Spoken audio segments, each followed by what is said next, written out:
Swastiastu. Assalamualaikum warahmatullahi wabarakatuh. Shalom, namo buddhaya, salam sejahtera untuk kita semua, salam kebajikan dan salam harmoni. Baik, jadi di sini kami dari kelompok 7 akan menyampaikan terkait dengan resume dari materi studi kelayakan bisnis. Kemudian untuk topik yang pertama yakni kita akan membahas terkait dengan pengertian studi kelayakan bisnis. Nah, jadi studi kelayakan bisnis merupakan kegiatan membahas kelayakan suatu usaha. Nah, jadi studi kelayakan bisnis penting dilakukan sebelum menulis rencana bisnis. Nah, fokus studi kelayakan bisnis adalah identifikasi potensi masalah kritis seperti bagaimana dan di mana bisnis akan dijalankan. Kemudian, topik yang selanjutnya adalah tujuan studi kelayakan bisnis. Nah, tujuan dari studi kelayakan bisnis ada beberapa bagian, yakni yang pertama, memudahkan perencanaan bisnis. Nah, jadi pelaku bisnis akan mendapat informasi yang berhubungan dengan bisnis yang akan dirintis saat menganalisis kelayakan usaha. Informasi tentang kelebihan dan kekurangan bisnis tentu sangat dibutuhkan. Kemudian yang kedua, memperlancar pelaksanaan bisnis. Nah, jadi dengan adanya analisis kelayakan bisnis, pelaksanaan bisnis dapat dijalankan dengan lebih mudah. Pelaku bisnis dapat menilai dan mengevaluasi program kebijakan mana yang efektif diterapkan. Dengan demikian, pelaksanaan bisnis yang berfokus pada keuntungan bisa direalisasikan. Kemudian yang ketiga, memperkecil risiko kerugian. Nah, jadi dengan adanya analisis kelayakan bisnis, risiko kerugian yang bisa dan tidak bisa dikendalikan dapat diketahui, sehingga pelaku bisnis bisa menyiapkan diri untuk menghadapinya.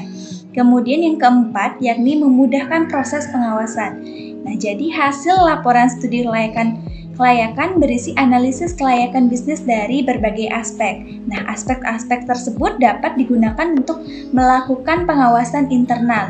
Laporan tersebut juga bisa dijadikan pedoman bagi pihak berwenang dalam melakukan pengawasan eksternal. Dan yang kelima atau yang terakhir yakni memudahkan proses pengendalian. Nah, peran hasil laporan studi kelayakan bisnis adalah sebagai dasar untuk menentukan aspek yang menyebabkan masalah. Kemudian pelaku bisnis tentu dapat mengambil langkah tepat untuk jika telah menemukan inti dari masalahnya. Nah, sekian dari penyampaian tujuan studi kelayakan bisnis. Untuk topik selanjutnya akan dijelaskan oleh rekan saya. Baik, di sini saya akan menjelaskan terkait aspek studi kelayakan bisnis. Aspek yang pertama yaitu aspek ekonomi dan budaya. Nah, dalam aspek ekonomi dan budaya, fokus studi kelayakan bisnis adalah analisa dampak pendirian perusahaan terhadap lingkungan dan sekitarnya. Kemudian yang kedua yaitu aspek pasar dan juga pemasaran. Nah, aspek pasar dan pemasaran akan menjawab apakah produk memiliki peluang atau tidak. Adapun hal-hal yang harus diperhatikan dalam aspek ini yaitu potensi pasar, besaran konsumen, daya beli masyarakat, segmentasi pasar, situasi persaingan bisnis, dan lain-lain. Nah, kemudian yang ketiga yaitu aspek manajemen. Dalam studi kelayakan bisnis, pada aspek manajemen merupakan aspek dasar yang harus diteliti. Karena bagaimana operasional perusahaan, mulai dari pembangunan hingga pengembangan manajemen hingga pengembangan, diteliti dalam aspek ini.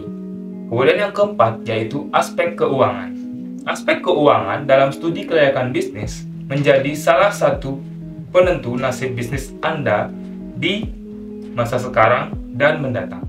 Kemudian yang kelima yaitu aspek legalitas atau hukum. Adapun poin legalitas yang dianalisis yaitu izin lokasi, tanda pendaftaran perusahaan, NPWP, akta pendirian perusahaan dari notaris, surat izin usaha perdagangan atau CUP, dan sebagainya. Nah, kemudian tahapan dari studi kelayakan bisnis yang pertama yaitu adalah penemuan ide. Merintis bisnis bisa dimulai dari ide awal yang mungkin masih perkiraan kasar.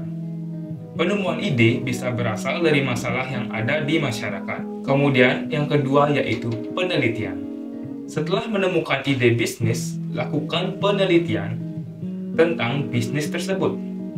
Faktor yang perlu diteliti yaitu bagaimana operasional bisnis, apa saja keunggulannya, dan juga hambatan apa saja yang mungkin muncul hingga siapa saja pesaingnya. Kemudian yang ketiga yaitu evaluasi. Setelah menemukan hambatan yang mungkin muncul, segera lakukan evaluasi atau penilaian. Kemudian yang keempat yaitu penentuan. Jika telah mengevaluasi keunggulan bisnis, barulah kita dapat mengetahui mampu atau tidaknya mengatasi hambatan atau tidak. Dan hasil ini dapat dijadikan dasar penentuan apakah bisnis tersebut telah layak dijalankan atau tidak. Kemudian yang kelima yaitu rencana pelaksanaan. Jika hasil penentuan studi kelayakan bisnis adalah melanjutkan realisasinya, maka langkah selanjutnya yaitu rencana pelaksanaan. Hasil analisa studi kelayakan bisa dimanfaatkan sebagai pedoman dalam mendirikan bisnis. Kemudian yang keenam yaitu pelaksanaan bisnis itu tersendiri. Setelah melakukan perencanaan, kini saatnya Anda memulai bisnis tersebut. Lakukan evaluasi secara berkala untuk mengetahui rencana mana yang berjalan dengan baik dan tidak. Nah, sekian presentasi dari saya. Materi selanjutnya akan dijelaskan oleh rekan saya. Nah, itulah penyampaian resume terkait dengan materi studi kelayakan bisnis. Untuk itu, kami akhiri video resume ini dengan mengucapkan Paramo Santi. Om Santi, Santi, Santi Om. Wassalamualaikum warahmatullahi wabarakatuh. Shalom, Namo Buddhaya, salam sejahtera untuk kita semua, salam kebajikan, dan salam harmoni.